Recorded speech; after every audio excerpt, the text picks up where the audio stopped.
Record this. And so we'll welcome everybody. It's November 28th, and we have two wonderful poets, Ken Peterson and Nautica Angilly from the Alameda Island Poets, long associated with Chaparral Poets in the past. I want to start off by saying that we're going to have the third and final youth workshop that will be online. It'll be held on December 8th on Wednesday, and it'll be from about 4 to 5 p.m. The first two have been a hit, and so I'll put a link to that in the chat. Or if you go to the Chaparral Poets website, it's the first thing you see, the second thing you see after you log on. We also have been, put out the word about the adult and student contests. And so those are out. We have some very exciting things coming. We have a complete redesign of our website that has started, and it's going to be really cool. I'm very excited about that. And so what we want to do is through this new website, I'm hoping we're going to be able to reach more people and be able to provide more for poets, more reason to be a member. We've been reaching out to teachers. The school districts have been contacting us. We have lesson plans that teachers can access and utilize that Raven Cisco has done for us for different grade levels. And it's things are happening. So I'm really excited about that. So let's start here. We'll start off first with Ken Peterson. Ken has been writing poetry since 1985. He became a member of Chaparral Poets in 2001, prior to one of our state conventions. In 2004, Ken was a featured reader at the Alameda Free Library Poetry Program. An article about his work was written in the Oakland Tribune and by Jim Schumann with the Chaparral Poets newsletter, Updrafts. Ken was featured in 2017 with Nautica Angilly for the Alameda Island Poets First Wednesday reading. Ken's poem has been in various anthologies and works by Mary Rudge, nearly all of the many books of Artist Embassy International, the Write a Poem About Alameda contest book, and the Peanut and the Jam Festival anthologies. He has recited at many events in Northern California, from Point Arena to Fresno. About 2006, he became the president of the Alameda Island Poets Chapter. During the last 5 years or so, the Chaparral membership of our chapter grew from 7 to 35. The Alameda Island group became one of the largest chapters for Chaparral membership. Ken has a new book that I'm excited to talk about, and I hope he will be talking about it also.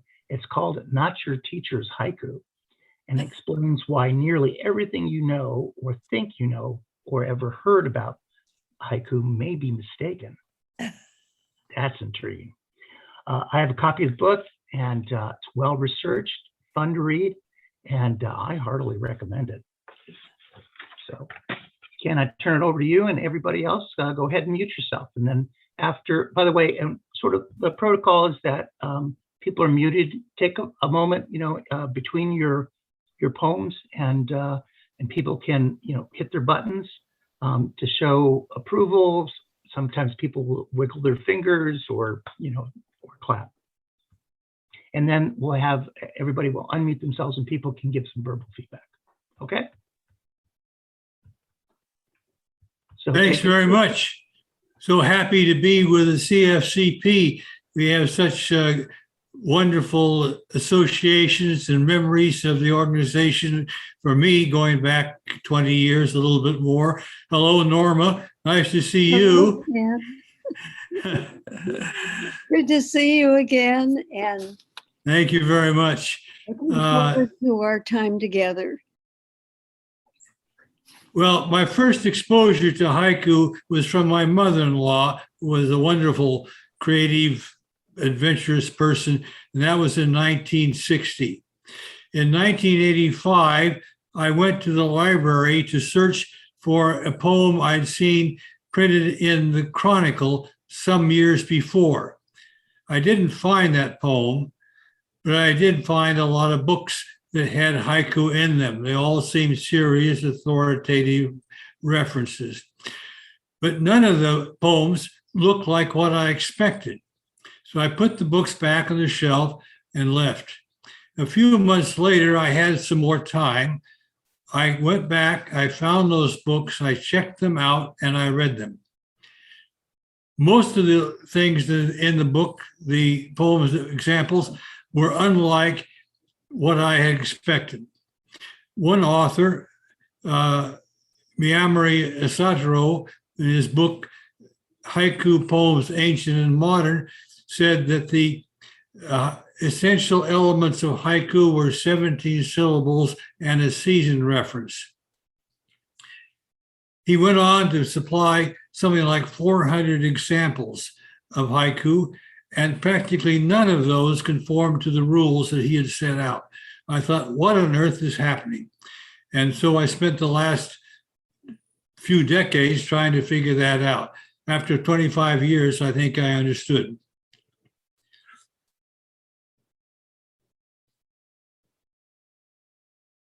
The famous Jane Reichhold once wrote of haiku rules which have come and gone. Seems to me that rules which have gone were never very good in the first place. Years ago, not knowing of her list, I made my own of about 20 common ideas, and I pointed out that none of these were true. Haiku is commonly defined as a 17-syllable form in 3 lines of 5, 7, and 5 syllables. Haiku is a Japanese form. However, Japanese do not count syllables. They traditionally write haiku in a single line vertically.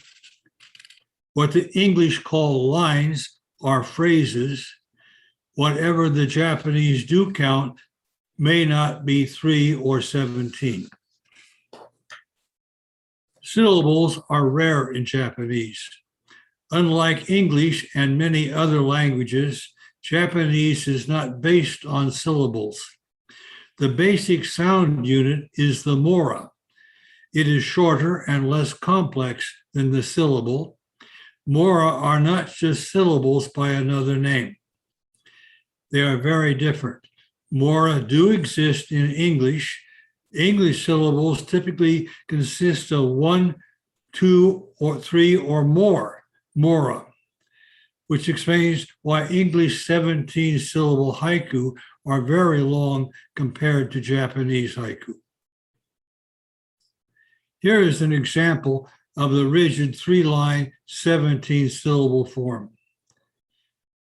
Cherry blossoms fall over a shopping cart parked by the cardboard home. Now that is 12 words. Japanese haiku are commonly only about 7 words. Though this one is long, it can still be almost said in one breath. It is descriptive, it is evocative, it seems poetic, it provides an aha. It might be more smooth if the part were left out. It would then be a 5, 6, 5 syllable form, which might bother the mistaken traditionalists. When I first recited this 21 years ago, 2 haiku journal editors asked me to submit it. I didn't because it was a run online. I'd understood that run onlines were not good form. I later learned that they were common even in classic haiku. The next poem derives from the most famous haiku of all, and perhaps even the most famous poem worldwide of any type. It is the Bashu pond frog poem. I've seen this in various translations, and the translations I think should not be called translations because they do not actually tell what the man wrote. They better be called interpretations artistic impressions or maybe variations on a theme. Biamari wrote in his 1940 book, Ancient Pond, the Frog Has Plunged, Splash. Well, that gives you the idea that this is somehow some sort of pond primeval where polywogs and duckweed abound. And that wasn't the case at all. It was an old fish pond that somebody had given up, figuring that maybe raising fish was a terrible idea, and they'd gone off to Edo to have something more glamorous going on. What the man actually wrote was old pond, frog jump, water sound. And I think that gives an idea more of what the Japanese character is, the character of Japanese haiku. They're short, they're condensed, they're simple. Simple language, plainly spoken is one expression I like. So here's my takeoff of that classic poem. Bashu, August. Boy, swimming pool, kerplash. It is very condensed and quick to say. It evokes a common experience. It uses onomatopoeia, and it provides an aha. Onomatopoeia is very commonly used in Japanese haiku. Here is an exercise in that. Over the small hill, raindrops dropping all day, full gutters rushing. It is 17 syllables. 15 syllables might be more smooth and comfortable in English. For example, over the small hill, raindrops drop all day, full gutters rushing.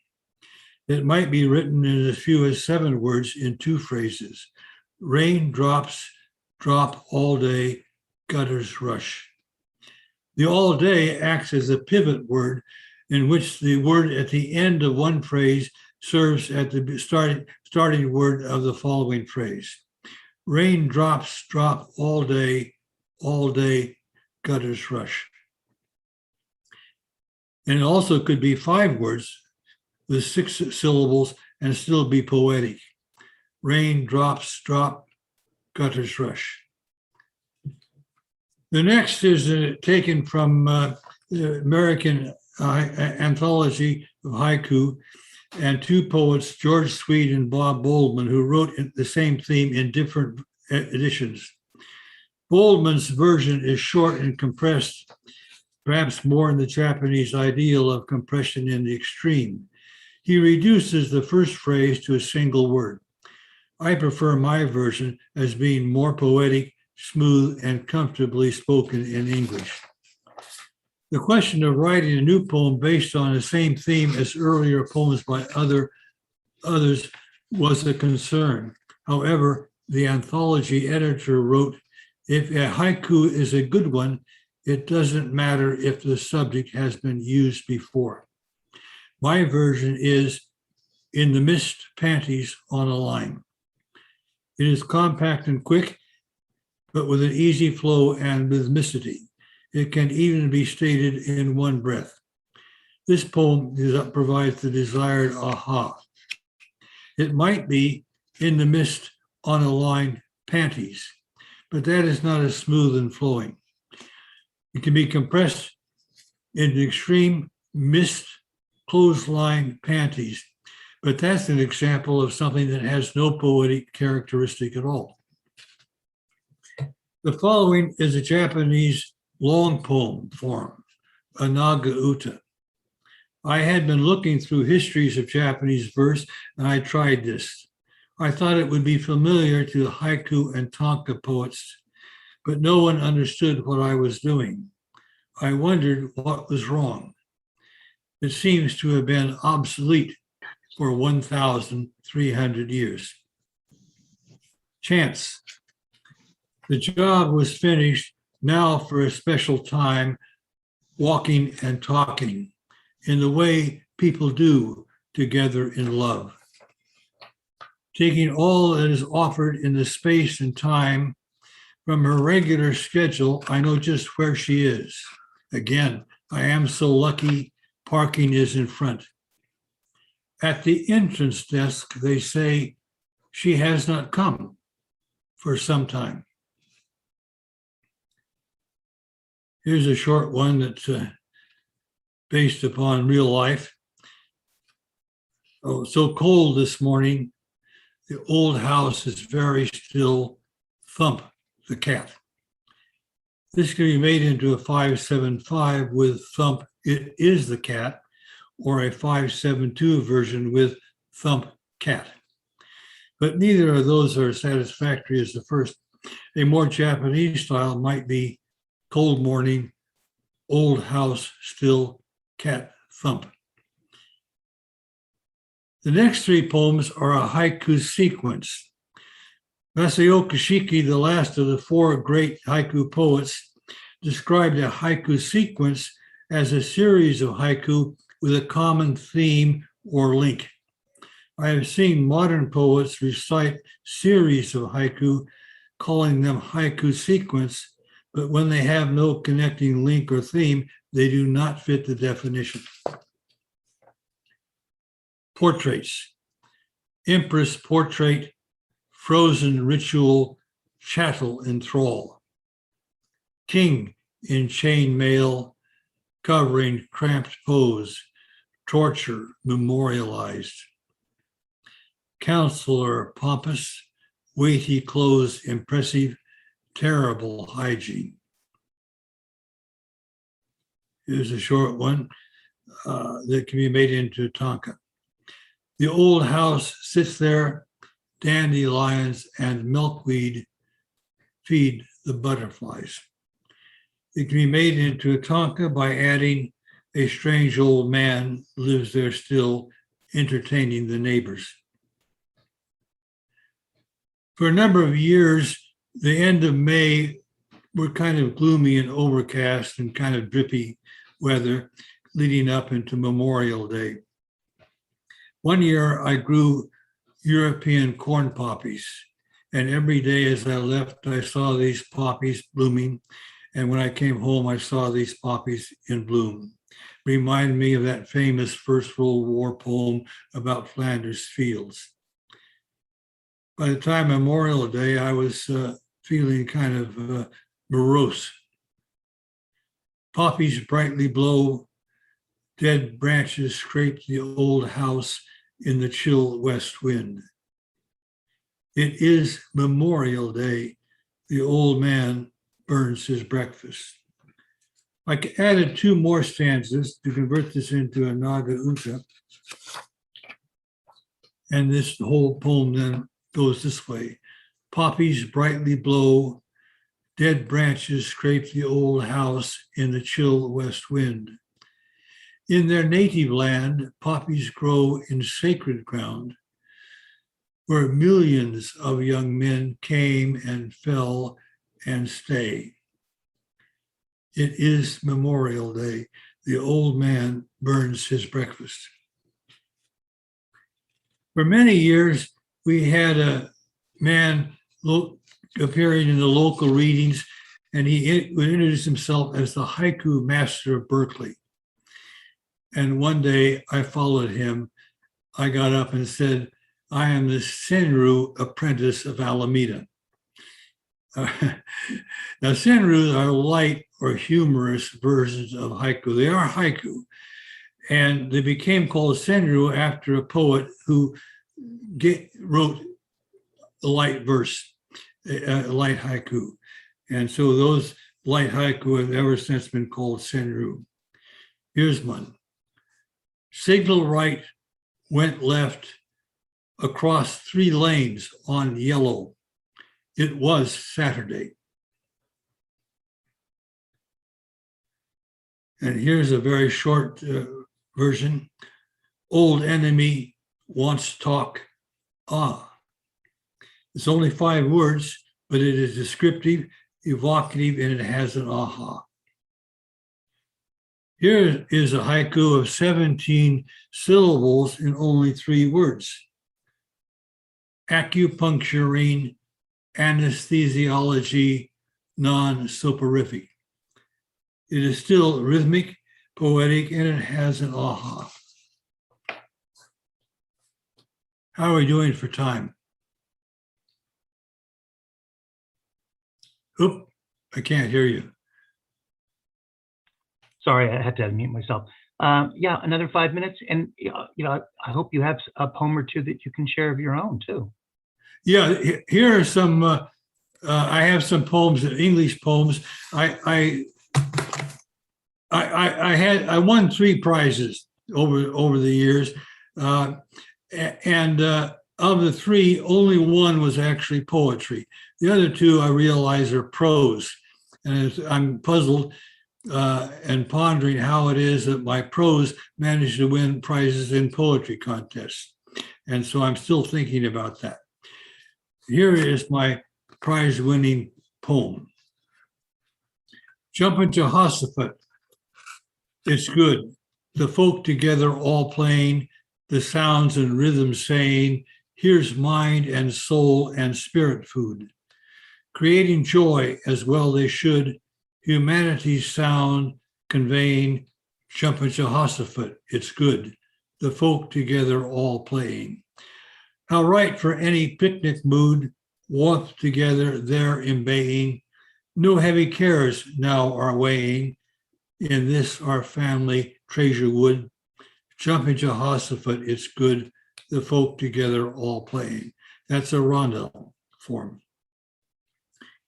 Here's an example that uses some poetic devices. It's not in a set form, but has assonance and rhyme scheme. Icarus flying near the sun with such exuberant fun, sailing, soaring, swooping fine, until in solar heat his wings lost their waxy structure thing.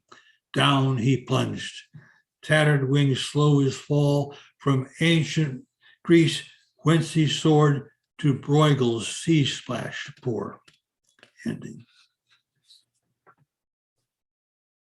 Adelaide Crapsey created a form called Crapsey Cinquain. It became known that way. They would publish after her death, so I don't think she gave it the name, but other people did. And it's a 5-line poem with a sequence of syllables from 2 syllables, 4 syllables, 6 syllables, 8 syllable, 2 syllable.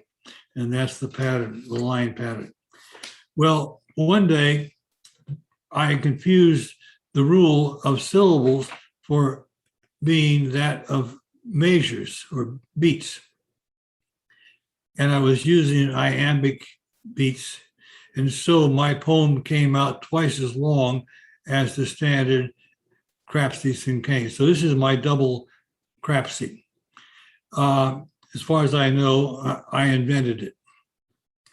Look up, look out, first faintly heard, then faintly seen, a glint, then none, then glint again, repeating, bright.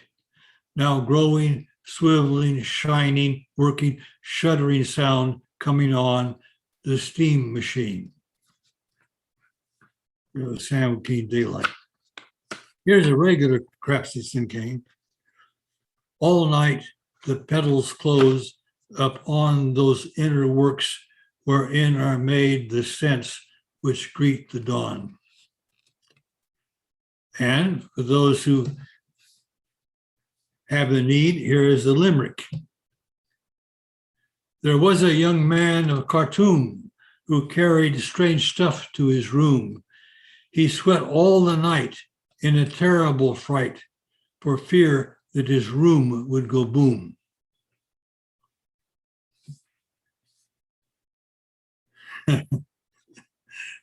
And now here's one that's kind of a silly twit poem, but it's an exercise in poetic devices. It's not a standard form. It's kind of rambunctious, you might say, but here it goes, called Vexus. I made a word. I think I did. It wasn't in the book. I looked. Though Vexus did not exist, it should. Much better migracious than vexatious. Vexatious was not some root to which an ornament was affixed. It came instead complete, almost exact, from Middle English and older French. And those who boldly search the earlier forms assert it's found in Latin old. My gaff, then, might offend some French men, however old, or wench. But vexatious is a little long and mild to be the term for what is often such a noxious nexus infectious. Vexus, on the other hand, is short and to the point. So to that vex, the root, to graft a stem, short, stout, prickly, it suits. And someday it might be found within a nook of some lexicographer's ponderous great book. Envoy. Now, as to the term, to coin a term, to coin is all full well to tell the thing done. It's every bit as good as counterfeit. How are we doing? That enough? That's great. So while we have everybody on mute, and I'm sure there's going to be some questions about sort of giving us some highlights from your book, as well as for your poems. I'm sorry, I can't hear very well. So you highlights from the book?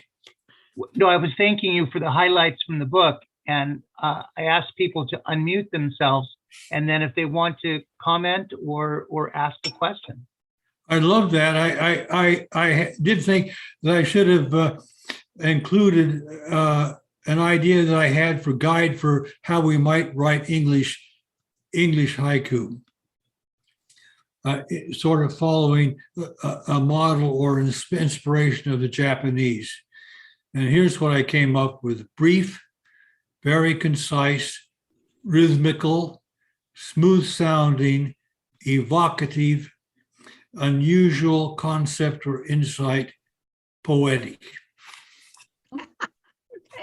We need that list. Yeah. Could you repeat that? All right, thank you. Could you repeat that? Did I what? Could you repeat that?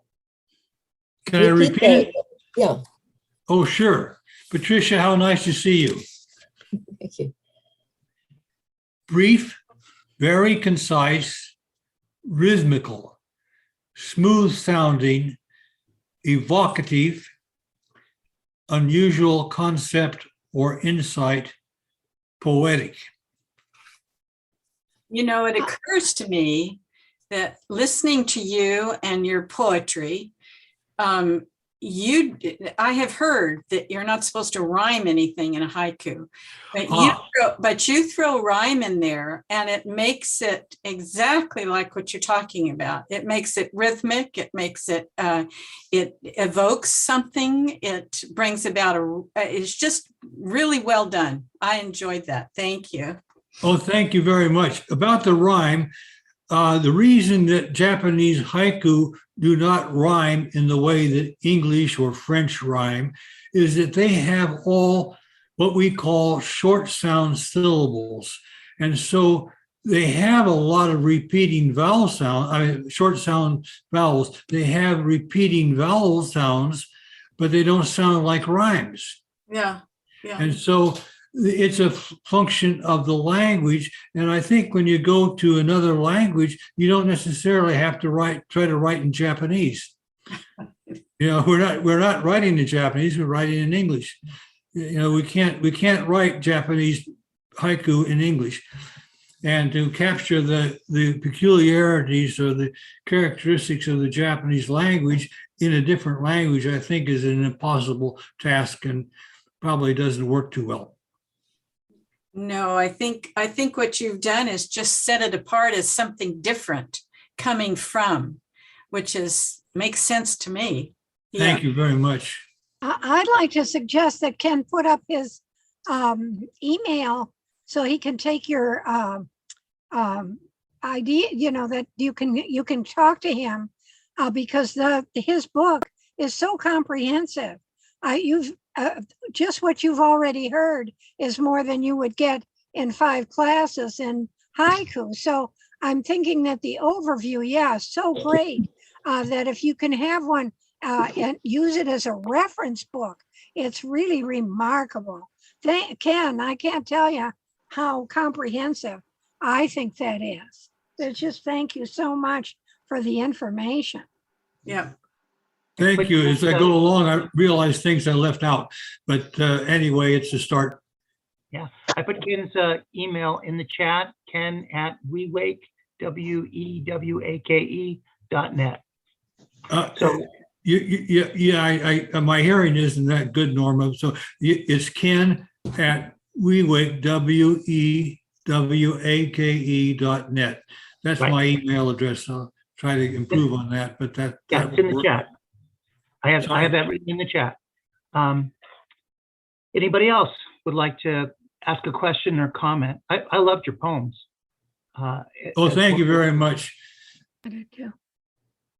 At I'm the, always very jealous of Ken's sense of humor. Yeah. He's got the most amazing broad band humor, and it goes from one end of the spectrum to the other, and it's such a great gift. Thanks again, Ken. That was great. Thank you. I was thinking of some of my poems. I'm thinking of Catherine Wilson, by the way, among yeah. others who I appreciate so much. Likewise. and as I mentioned in the chat, it's in pre-publication right now, but you can get a copy of it by emailing Ken. If you're really interested and needy, I can send you PDFs. And you can read them. I don't necessarily have to sell them right now, in a way. Although at some point we like to boost sales if that's in the cards. I'm very happy to send you a PDF if you like. Just send me my email and say you like you like it. Yeah, David. I was wondering, Ken, I enjoyed that so much that I would like to get the print copy. Can I just simply inform us when the print is available? Thank you very much. When do you think the book will be available? Oh, probably within the next month. Okay, I would say it should be coming along. Yeah, very good. A little So, bit. If you let me know, I will either you'll come back and share that with the group at a future reading, or email that to me, Ken, and I'll share that with everybody. Thank you. That's wonderful. So I'm sorry I wasn't better organized. There are so many ponderables in the question of how you get this thing out actually in commercial form. Pretty well organized, I thought. Thank you. I missed that. Norma? I thought you were very well organized. Thank you very much for going right down the line so that we're with you the whole time. Wait a minute, everybody. Norma's trying to say something. Well, yes, just a personal observation. Through my many years, I have heard many presentations at conferences and different poetry events on haiku. And I thought James Schumann did a good one, but this is superb. It's absolutely the most understandable, scholarly, interesting, and instructive presentation on haiku that I've been privileged to hear. Thank you, Ken. Thank you very much. I wanted to be clear and understandable and not to be boring. Haiku can be terribly boring. Arlene, was your hand up there? No, I'm trying to get the light right, and I just can't quite get it. Okay. Patricia Doyne in the chat asked how much the book will cost. Probably, gosh, I don't know. Dang if I know. I think about $15 is probably going to be. It's I want to make it so it's available, and and easily acquired. Okay. And Okay. still not go broke. We will, okay, go ahead and mute yourselves again. Can I say one thing? Oh, sure. We're going to feature Ken at the Alameda Island Poets this Wednesday. And the following week, we have our workshop, and Ken will be presenting all from his book and about how to write haiku. So what I should do is, let's see, I can put my email, I can put my email in the chat, and if you want to get the link, you can send it to me. Some of you are already on the list, or I don't know, whatever you suggest. But I would love any of you that want to come. It's free, and you just come and join it. It'll be Thursday, let's see, what is it? The 9th, from 7 to 9.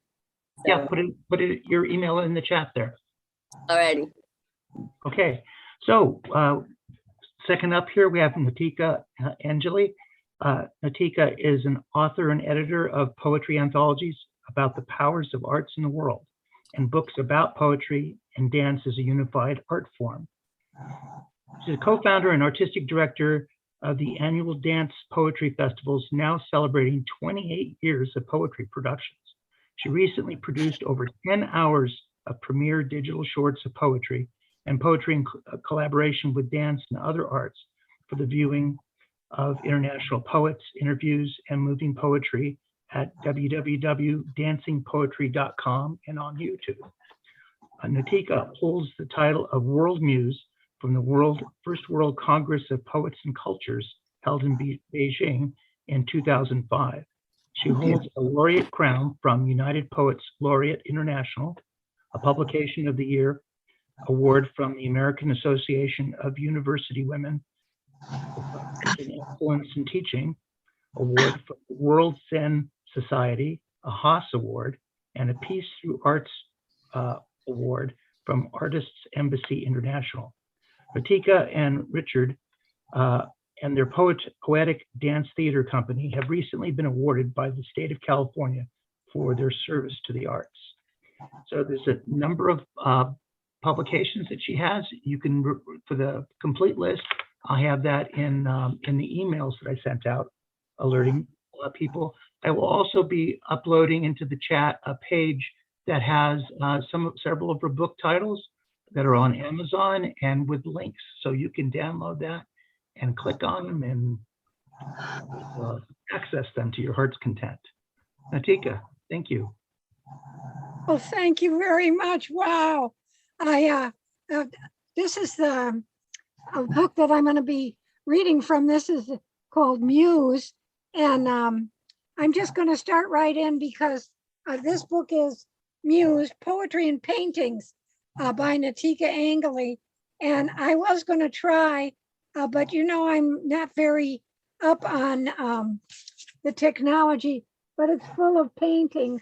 And some people really like them, and it's all in color, and it's not very expensive.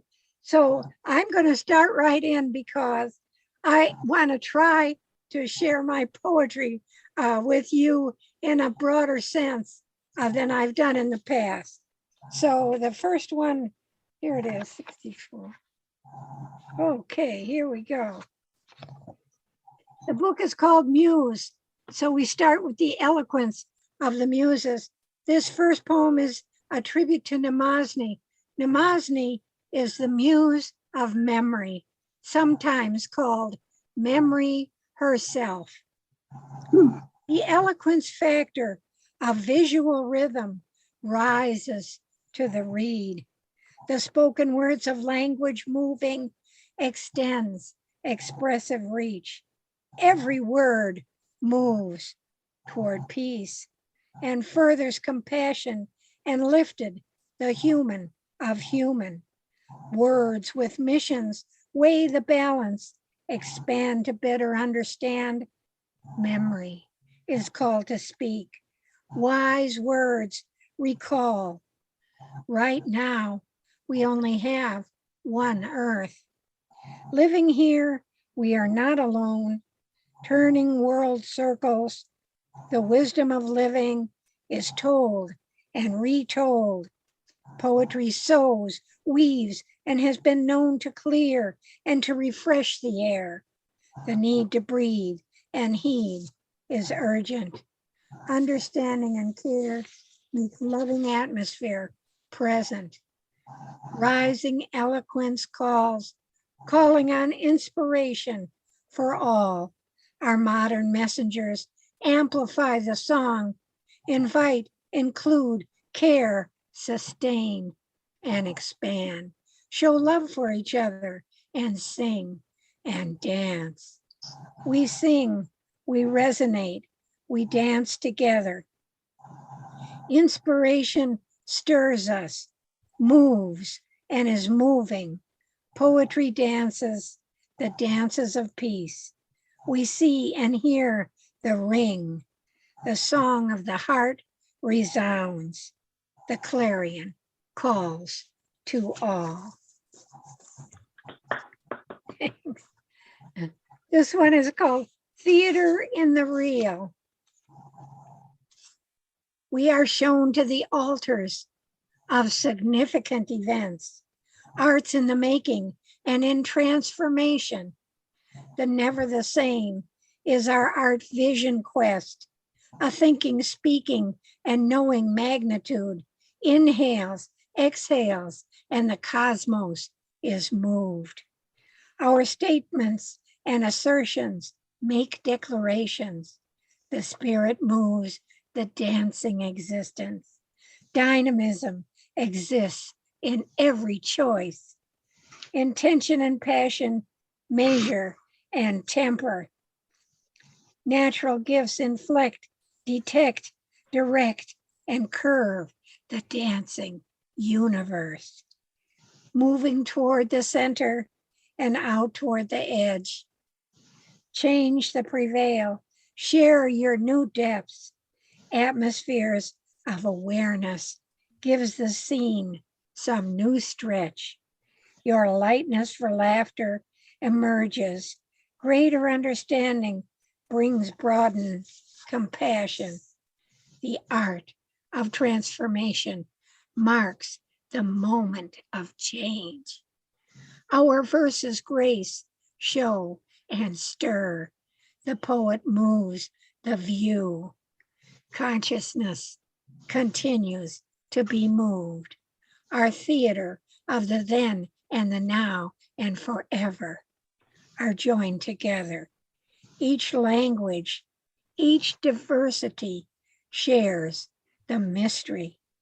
Our poetry is performed in the real of time. Each moment records our never the same. Thanks. Here's my try for a little bit of humor. Your muse approves. It is said that poetic thoughts enliven our brains and might even lead to financial gains. Poetry, along with the addition of dancing steps, may help us reduce our bothersome debts. Our newest poetic devotion could spark the next exercise craze and tempt and persuade the biggest and latest new workout rage. Physical activity, expansive thought, aesthetic expression will encourage and restore our spirit worldwide. The stock market will surely be amazed and rise and rise. People of the world will breathe more deeply. Circulation will be improved. With what we save on doctor bills, we could increase both our health and our wealth. Poetic brilliance and mental well-being will give us all something to jump up and down and write, recite, and dance about. Our little gray cells will get more creative. Our every thought will be innovative. Inspired verses of love will spark our excitement for life. The muses of inspiration all hope for your daring devotion and numerous votes. They say great praise follows the poet's efforts. Your muse approves of this message.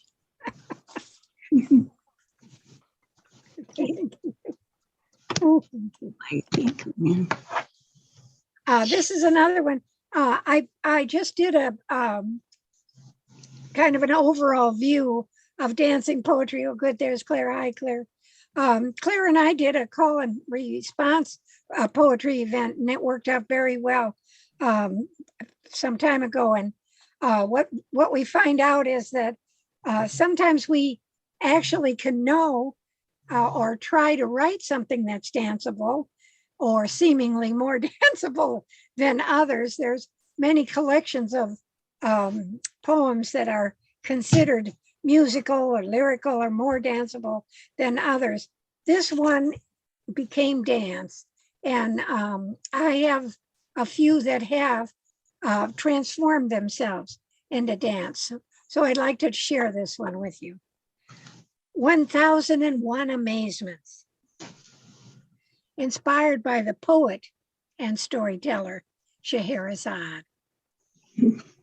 1001 poetic amazements wait only for invitation. The poem invites the dream of the dance. Theater of the mind is in the making, inspired by the poetry of living motion. Everyday phrases weave the words of poetic attraction. Intention interprets our moving perception. Becoming the poem is the poem becoming. The dance of being is the being of dance. Our fascinator and image maker joins the dreams of our star stuff and cosmic dust. Whirls of words are swayed. Motion becomes meaning. Answers with what and the who. Is this choreography by me, for me, or is it just for you? You are always there, somewhere. Refreshing dimensions appear, reappear, curve and swerve, and are carefully observed. The 1001 possibilities ignite creativity. Each temptation a revelation. We reveal in the thought, word, and sequence of action the magic of essence. Ideas follows, frontiers and clues. The eternal forever moves a certain universe. The drama of Alpha and Omega, the rock and the snow. The poem performs the production, planned and unplanned, staged and restaged. Memory writes of the drama and delight.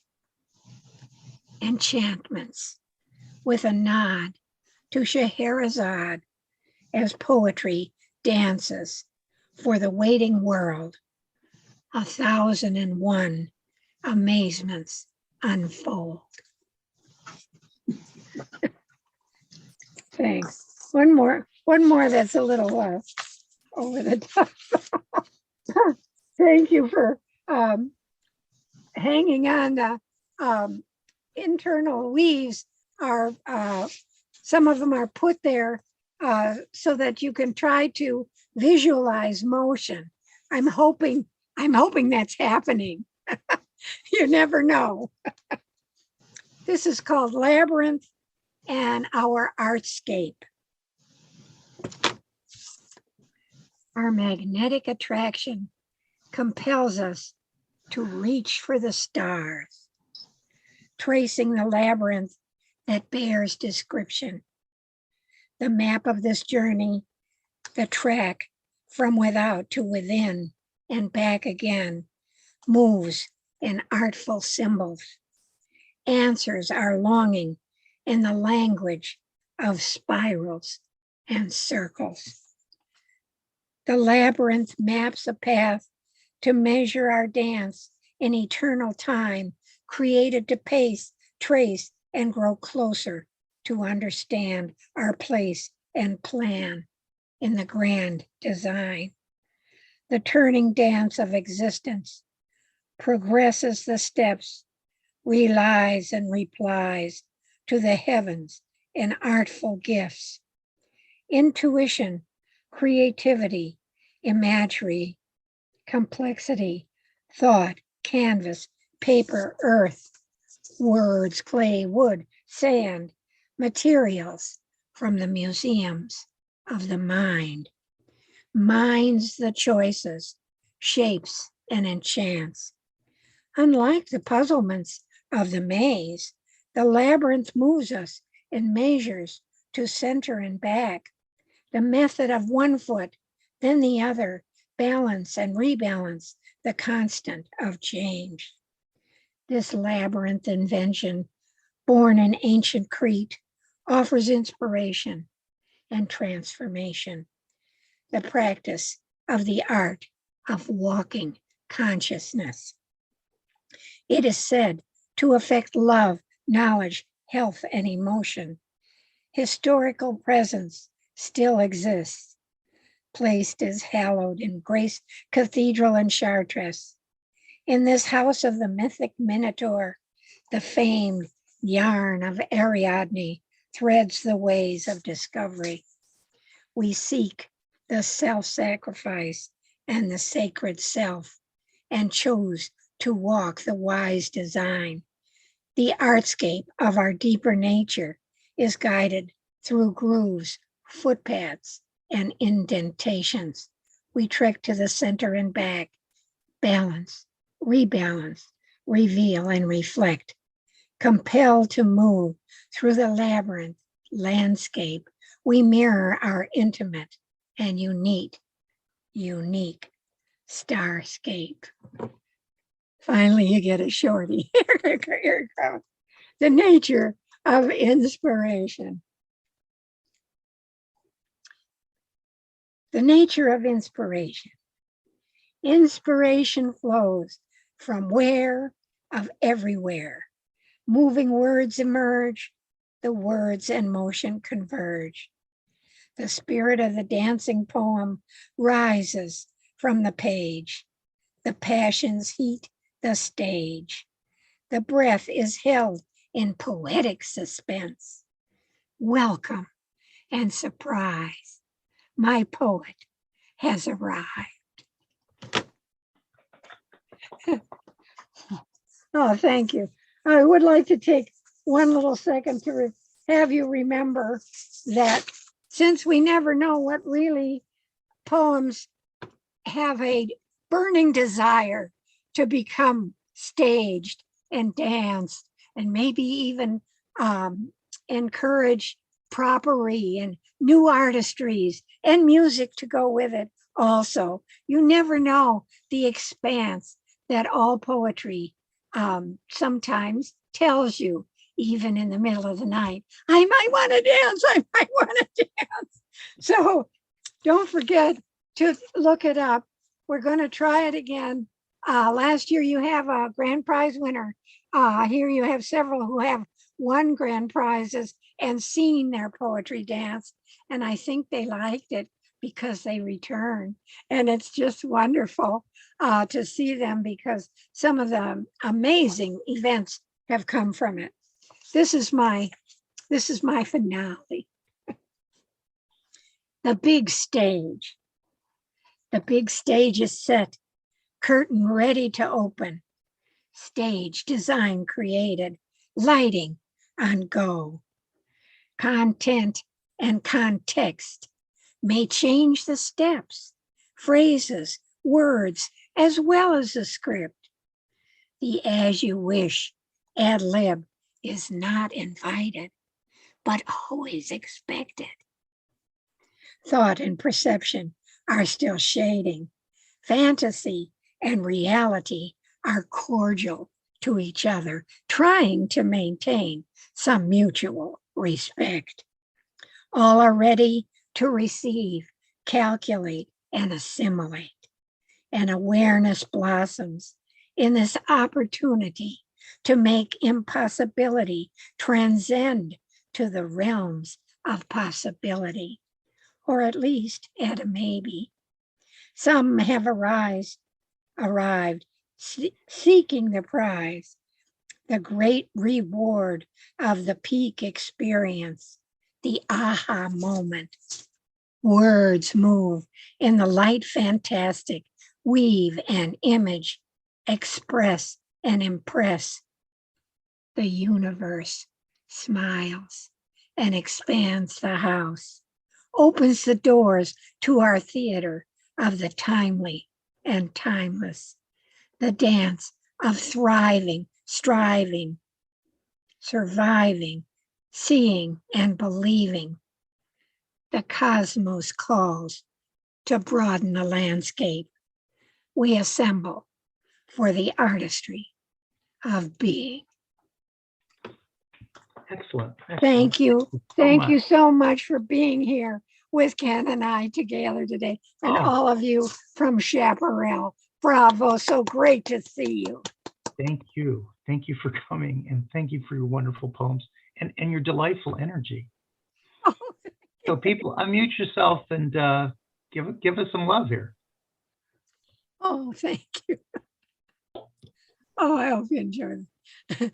It's a little on the, I hope you love to see the moving idea of poetry active, but one is here that actually did a hand dance last time, and it was just so effective. It was just so great. Yeah. Yeah, it was Dan Williams. So wonderful. So yay, keep on, keep on.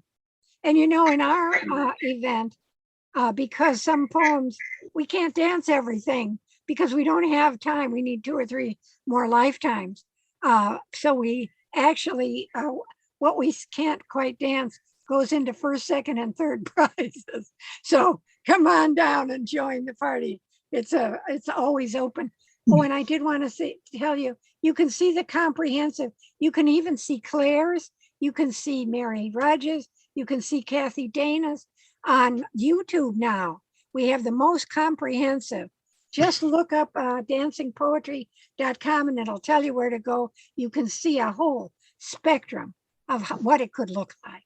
Thanks again for being there for us. You bet. I'll put that dancing poetry.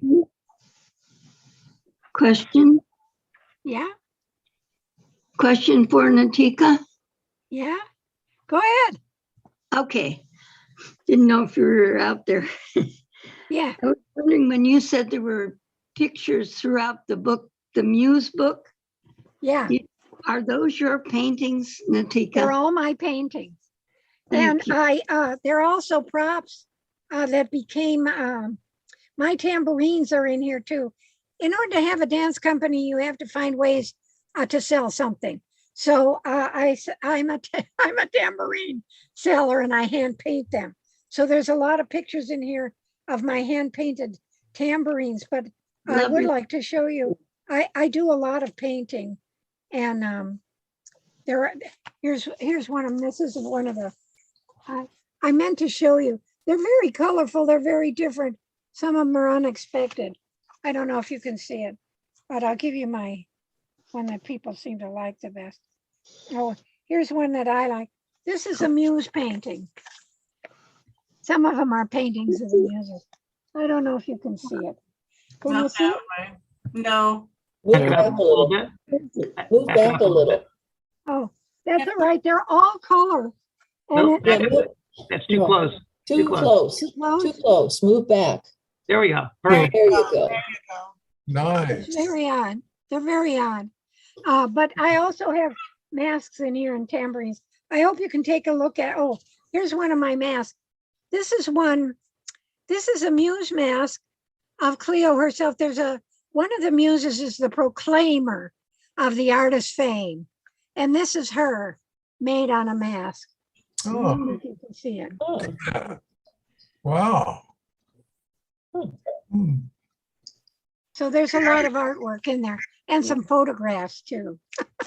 Well, I wasn't able to upload that sheet of paper, but I did copy and paste the links and the book Oh, title thank you. in the chat. And I also put my email address in there, clinician1@gmail.com. And if you would like me to forward that sheet that I did up, then I can email it to you. Oh, how nice. I would like to give you a big hand. Let's give Rick a very big hand. This is a wonderful program and you've been keeping it going. Thank you for being so great. All right, give me a hand. All right. Yay. That was a big hand, Rick. Yeah. Yeah, that was. So Well, this not is, to- go ahead. Well, Nautica, I think it's wonderful that you've taken a really cerebral art like poetry with all of its myth and all of what's going on now with the cosmos and with the solar system and everything else, and have brought in the art of music and the art of dance, which is essentially the human body moving in appreciative and lovely ways to the music. And in your case, you're taking the music of language and lifting it off the page and essentially making it live, like we all read our poems here, and that lifts the poem off the page and it forms kind of a crystalline matrix that we can all appreciate with out of the living and breathing of the poet reading their work. But I think it's really nice that we can appreciate the fact that poetry does go that far with music and dance. And it is very much a vital part of that. Thank you very much. Well, I would like to say something about that as a dancer, because dance is not supposed to have words. You're supposed to, it's almost an anti-issue. But the idea of having something that the dancer can actually connect with and be motivated by and open the whole universe of new dancing, new movement, new spectacular ways of being and co-create with this creative new melding is such a privilege. And that's why I'm just so dedicated to all the poets that have helped us over the years, because everything we have tried to bring to the visual, we remember that unexpectedly, it sticks with you. Claire was just here. We can recite hers. Mary Rudge's that we did, we can still recite those. All the dancers can. And it's because it becomes us. The words become us. And it's such a great privilege. I appreciate it. Oh, excuse me. Thank you. Pleasure. Thank you so much for this opportunity. Appreciate it. Norma wants to say something. Thank you. You especially, Dan. Wow. I'm so grateful for the experience with your poetry because it opens up our thoughts. It moves them into a different dimension. And this is what poets need, what poets benefit from. So it's just lovely that you were here tonight and shared with us. Thank you so much. Oh, thank you so much. Thank you so much, Norma. I wanted to tell you, I have a picture in back of me of the clarion. That clarion poem actually turned into a dance too. And it was not written for dance. So you just don't know what opens up for you. Pat has her hand raised. I had a virtual hand up. Can you hear me? Yeah. Okay. I just, as you were reading, I was remembering, I've forgotten it. I'm having these brain freezes, but he wrote Iron John. Help me, people. The poet who wrote Iron John. Robert Bly. Robert Bly. Thank you. Oh, yeah. Robert Bly was great at performing his poetry. And it was kind of like a dance, the way he moved around the stage and the way he used music in his poetry. And it wasn't this kind of kind of reading that we've all been subjected to. I think it's fun to have a little flair, and I appreciate your flair. And it reminded me of, I had a writing group one time, or was in a writing group that migrated to my house. And I remember Bill Reinman wrote a poem that won in your contest. And he was very excited. It was a wonderful poem. Going to your house? He was, we met monthly for many, many years. It started in Olivia Labb's home, and then it migrated to another woman's house and eventually came to my house. But Bill Reinman was quite a poet. I lost track of him when he moved to a retirement home, but he wrote for your contest, and it was a marvelous poem. And I remember how excited he was to go see it performed. So beautiful. You can't possibly remember all of these poets. I mean, that was quite a while ago. Well, and I want to make it more accessible with the idea that we're all actually dancing. That's from Mary with the our flesh is compressed of dancing atoms. That's a line of her poem. Yeah. And now we are. And whether we're actually out there shaking our feet and moving around, we're still dancing. And that's what I wanted everyone to feel connected, that we're moving with the poetry all the time. So thanks for sharing that. Nautica, Oh, there's, yeah. Nautica, I just wanted to say that when I first heard Richard's poetry, I in my head, I called him the cosmic orgasmic style poet. And I think you have that same flavor. So I just want to pronounce you the cosmic orgasmic couple. Thank you so much. We'll love being that. We'll love being that. We might have to upgrade this to a PG rating. Yeah, right. Yeah. Mary, the lady you're looking, she's one of the grand prizes of this year, and her poem is exquisite. I hope you'll look at it at Dancing Poetry. We had the most wonderful time with the choreography. Oh, it was great. Thanks, Mary. You're welcome. You're welcome. Okay, so throw it open here for open mic if anybody has a Yeah, poem let's do they'd that. like to share. I gotta, no, You do. yeah, Who is that? don't get Arlene. I still have some. Arlene. Hi, Arlene. Hi. I have one for you. Great. Are you ready? Yes. Ready. This is called The Road to Damascus. Patterns pulled across, lost on the far horizon, blur, fray, fade. Clouds tumble and boil, shuffle, friction, spark muffled lightning between dark billows, stinging shafts, fractious wind-flung bite. Life becomes a question with no answer, a journey with no destination, on rusted, pitted tracks. Flickered light, a hut tucked into dark forest, pine-scented smoke embroiders icy wind. Inside, an iron stove crackles under teapot's whistle. The ghosted train switches, diverges, steel wheels screech, needles the night. Fresh baked scones thread cinnamon through air currents among tongued words. The door opens, wrapped in warm red wool, welcome reaches out. Vapor drifts above bittersweet spiced tea. The shunt clatters. Yesterday closes. Nice and tight. This is Neil Whitman.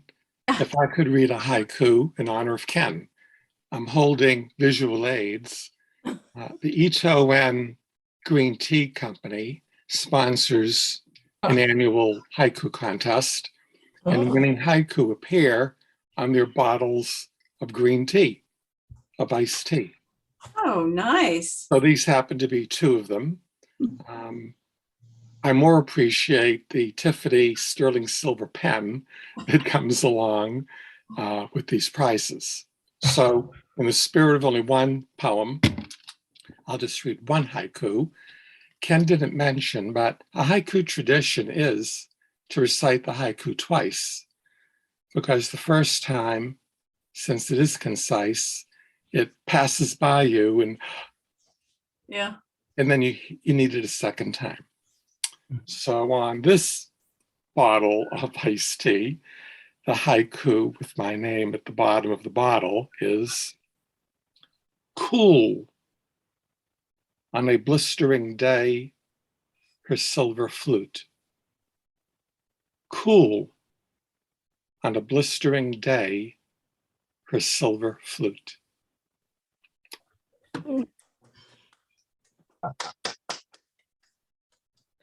Loved it.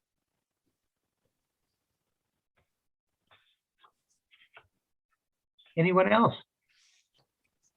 Me. Catherine. I can Hey, read. Catherine. Yeah, can you hear me? Yes. Okay. Well, I have a haiku from one of my books. This is a book called Slippery Slopes.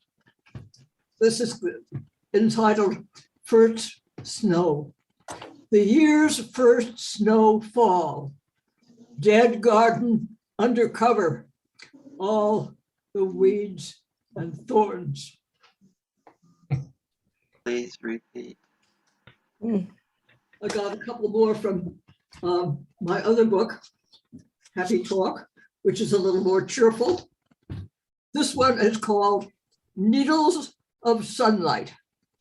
Needles of sunlight piercing lacy walnut twigs embroider my wall.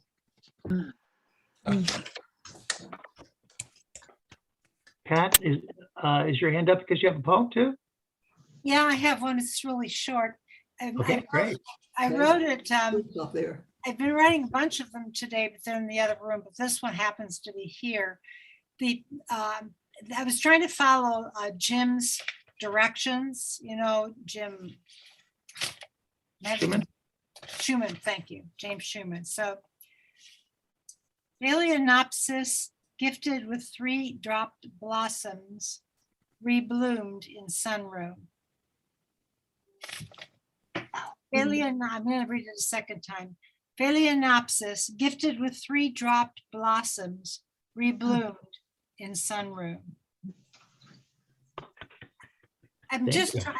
He may have to work on this some more, but the whole thing was blooming, but the 3 on the end dropped, and the 3 on the end have rebloomed, and I have never seen that happen before. You know, I'm not an orchid expert, but maybe some of you are. So I have one. I recently went to Santa Clara, San Jose, spent some time with Catherine. We went through a lot of, about 12 boxes worth of old chaparral materials, and there were lots of old books, publications, and newsletters, and we're trying to figure out what we want to archive, and it was sort of a really interesting. And after I left Catherine's house, I had called one of my professors from Santa Clara University, and we met at an Indian restaurant. So this poem was inspired by the meeting at the restaurant. It's called Love Encased in Amber. A restaurant called Amber, and a scotch like none I've tasted, as Krishna plays his flute above, with a song from ancient times. Over a dinner of saffron, chicken, and lamb, supervised by the Hindu god Ganesha, 2 aging hearts come together, weaving together a remembrance. recounting love's toll on our hearts, prizes won, prices paid along our journey, and hopes for what lies ahead. For me, the quest for me begins again. Unspoken prayers and ultimate questions are hardwired in our weathered souls. To serve, to search, and to love is unquestioned, a higher calling for those who seek. Pictures to mark the start of a new epoch, a debt shared and the giving of thanks. How precious these moments binding our past, tied to an evolving present.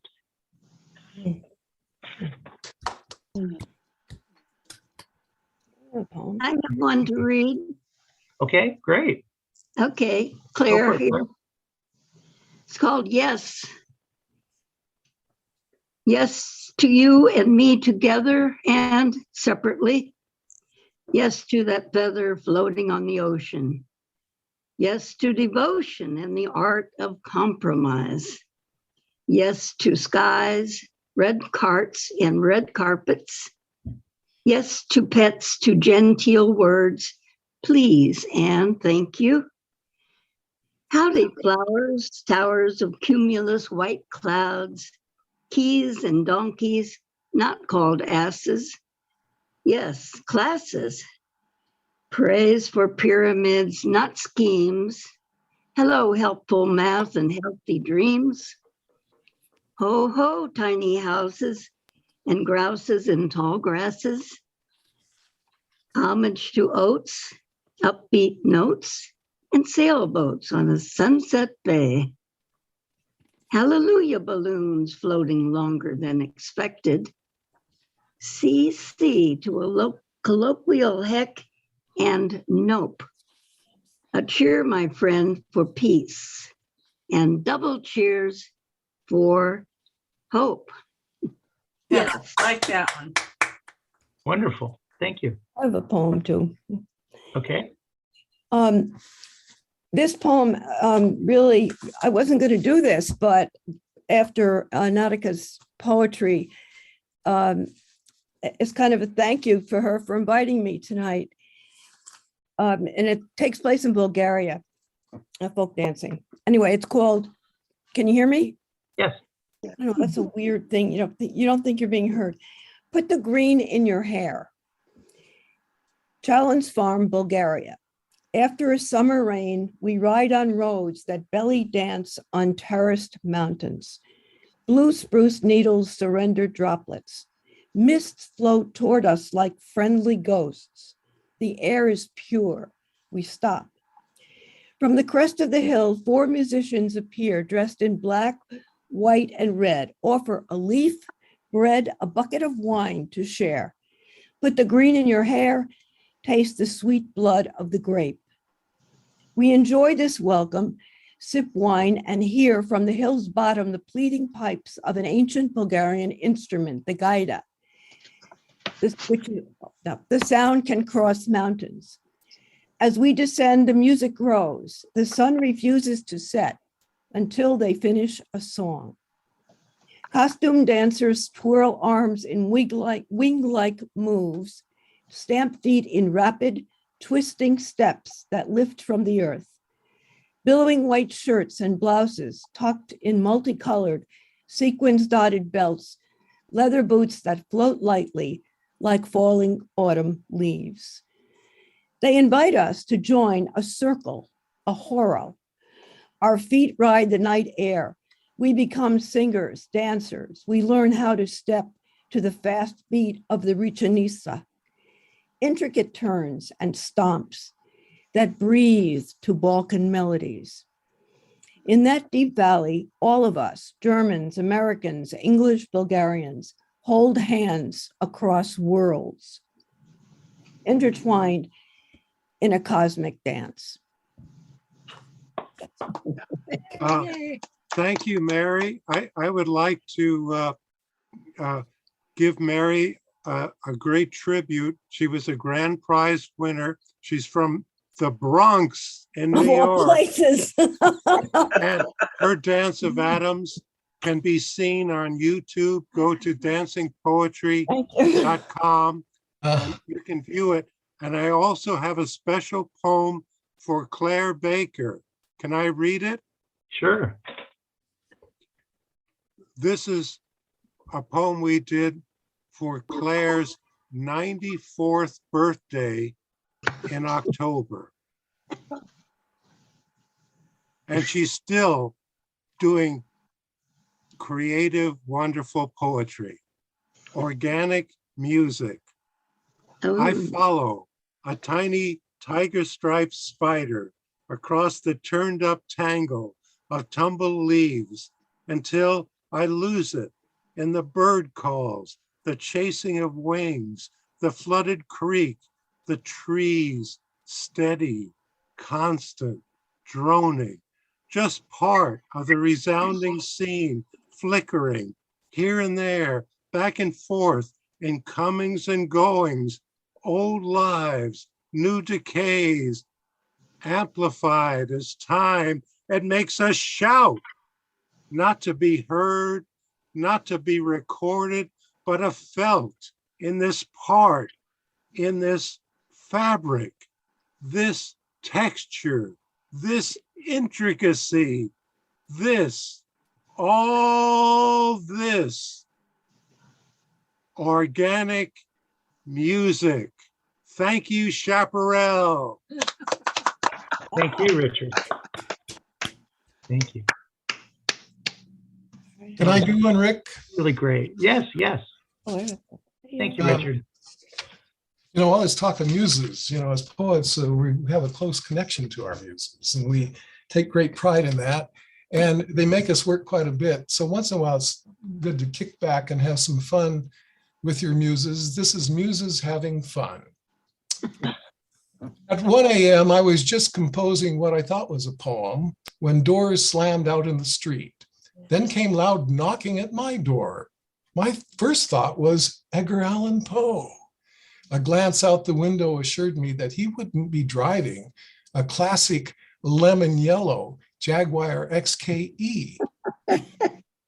Disgusted at the interruption, I threw open the door with bitter words on my lips and a frown that could melt a classic lemon yellow E-Jag like butter. My stoop was empty. How frustrating. But then I became aware of giggling and snorting behind my back. I spun around to find 3 young women in my room, not Shakespeare's 3 weird sisters, but serious partiers. Hi, cutie, the first one said around her gum, brushing a lock of chestnut hair back with long, slim fingers. I'm Erato, she winked at me, and I've brought my guitar. Oh, look, you frightened him, said the second one, the blonde. Please don't be afraid, little man, said she. And perhaps Calliope will play iambs to your epic bravery on her lyre. The third girl was dressed in Hellenic tunic with bay leaves woven into her auburn hair. I am Enterpe, said she, and I just love long, dreamy, polymorphic, flute-like descriptions. Wanting just to be left in peace to finish my poem about the Moors in Spain, I set out some dip and chips and poured some Hawaiian punch and some pretzels and said, please let me in peace, leave me in peace to finish my poem. Calliope, who was by then covered in guacamole, said, oh, look, ladies, he's a poet writing a poem. I knew we came to the right little hovel. Let's give him a hand with it. And all 3 peered over my shoulders at the page. By 2 a.m., all 4 of us were engaged in a battle of sorts, with me, the poet, trying to write while 3 women behind me argued and pointed and jostled, and once or twice threatened me with physical violence.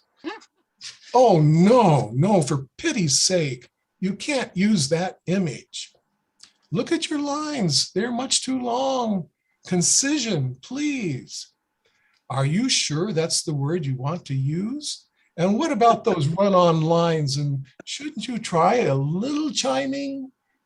By 3 a.m., my poem about the Moors in Spain had morphed into a ballad about an epic hero of the 13th century who wrote love poems to his lost love using golden images and concise chiming and lines just the right length of long, dreamy, polymorphic, flute-like descriptions, and me looking at the page and wondering, how did this happen? And then collapsing into bed, begging for just a little rest. Outside came the diminishing snarl of a lemon yellow XKE. Thank you.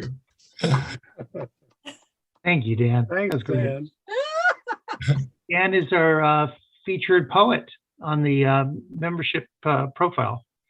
And I'm gonna add a few couple of videos of him reading the poems, but his page is already up there on the membership section of the website.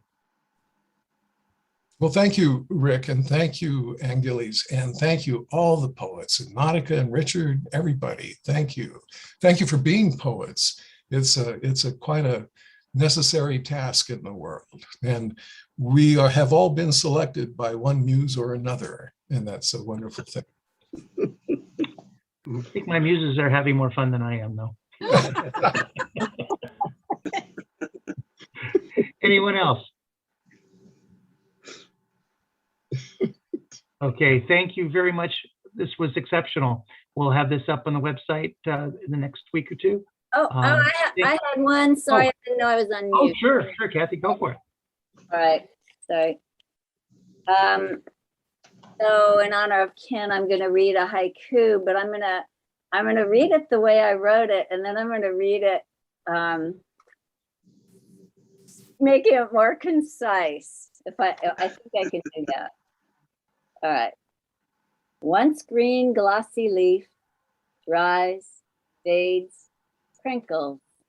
Who lets go, the leaf or the tree? So if I do it Ken style, it might go more like, once green leaf dries, who lets go, leaf or tree?